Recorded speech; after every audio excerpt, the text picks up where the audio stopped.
Bonjour, je vous propose à travers cette vidéo de partir à la découverte du codage et du transcodage de l'information. Et on va notamment s'intéresser au codage binaire, au codage hexadécimal et au codage décimal. Alors pour commencer, en guise d'introduction, d'abord il est nécessaire de définir certains termes, notamment celui du codage de l'information.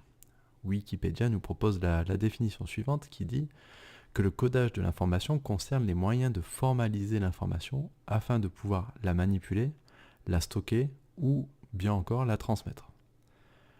Plus concrètement, on va essayer de partir d'un exemple pour comprendre davantage cette définition. Partons de l'exemple des panneaux de signalisation. Finalement, dans chaque langage, il faut définir un alphabet qui va comprendre un ensemble de formes ou de symboles. Et il faut également définir des règles d'interprétation qui vont permettre de comprendre finalement dans chaque langage comment il doit se lire ou ce à quoi il va correspondre en tout cas. Dans le cas des panneaux de signalisation, les formes ou les symboles, donc l'alphabet finalement, est associé à des formes géométriques. On va trouver par exemple ici 3 formes, le triangle, on va également trouver le rond ou encore l'hexagone. Pour ensuite déterminer sa signification, il va falloir là utiliser des règles. Les règles sont tout simplement régies à travers le code de la route. Le code de la route, lui, nous indique qu'un panneau qui aura une forme triangulaire sera là pour avertir d'un danger. Un panneau qui aura une forme de rond sera là pour signaler une interdiction ou une restriction.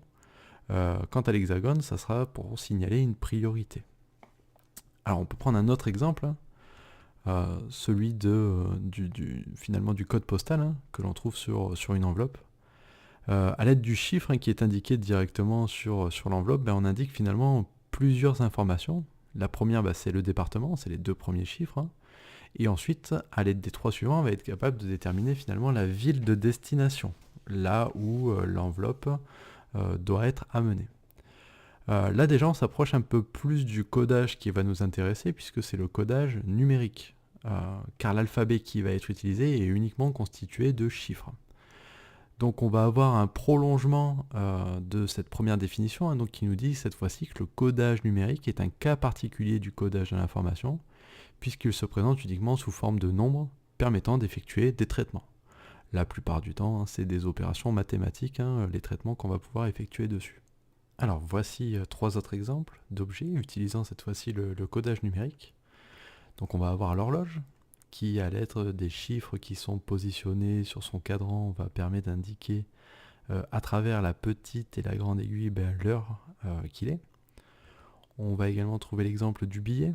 Alors certes, là le codage est sous plusieurs formes, puisqu'on va l'avoir également sous forme de couleur, sous forme de représentation. Mais nous, ce qui va nous intéresser dans notre cas ici, c'est la représentation du chiffre, et donc indiquer la valeur finalement qu'aura le billet.